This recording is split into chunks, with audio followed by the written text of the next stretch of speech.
Tip 97. A penny for your thoughts. Dialogue. Hi Days. A penny for your thoughts. Hi, John. I'm trying to find a way to make clear to my students the main components of a motorcycle. I have a presentation ready that I think should help you a lot. Great.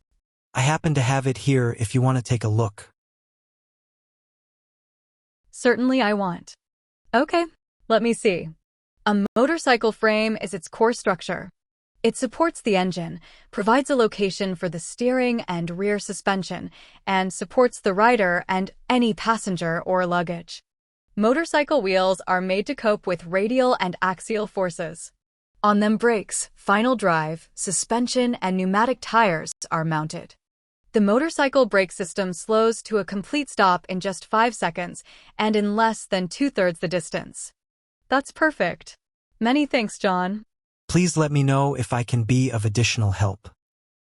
Exercise. Answer.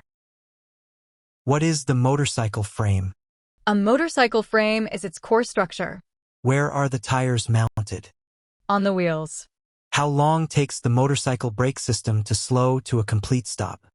Just 5 seconds. Please subscribe to the channel. Not to miss any tip. Please share it to your friends.